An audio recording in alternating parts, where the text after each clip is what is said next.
CCI కేంద్రాల సేవల్ని అన్నదాతలు సద్వినియోగం చేసుకోవాలని పిలుపునిచ్చారు మాజీ మంత్రి కన్నా లక్ష్మీనారాయణ.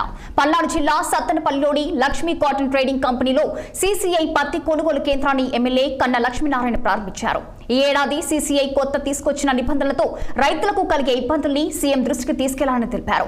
తేమ శాతం 8 నుంచి 12 లోపు ఉంటేనే सीसीआई కేంద్రాల్లో పత్తి కొనుగోలు చేస్తారని, 12% దాటితే ఇక మద్దతు ధర తగ్గుతుందన్నారు. ఈ విషయాన్ని పత్తి రైతులు గమనించి తగు జాగ్రత్తలు తీసుకోవాలని కోరారు.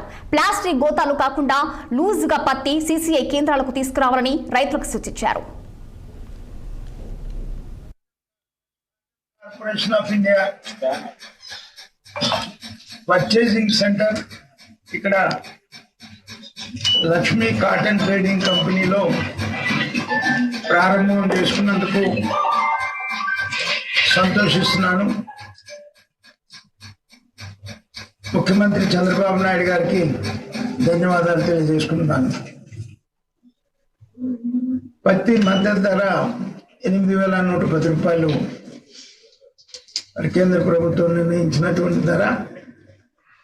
దాని ప్రకారం మరి ఈ సంవత్సరం రైతులు, ఎందుకంటే కేంద్ర ప్రభుత్వం ప్రస్తుతానికి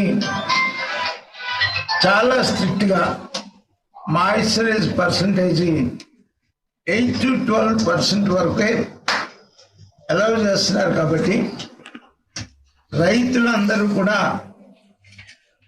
మరి వాళ్ళ పొలాల్లో ఆరబెట్టుకొని ఆరిన పత్తి తీసుకొని రావాల్సిందిగా నేను రైతులకి విజ్ఞప్తి చేస్తా ఉన్నాను. ఎందుకంటే మళ్ళీ ఇక్కడికి వచ్చి ఈ మధ్య వర్షాలు బాగా ఎక్కువ పడ్డాయి తుఫాన్ వల్ల. మళ్ళీ తుఫాన్ అని చెప్తున్నారు.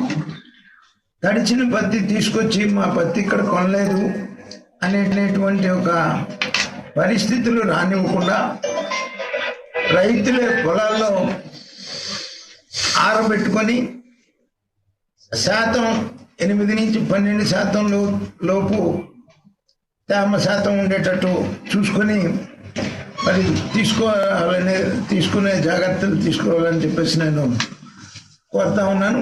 Cotton corporation of India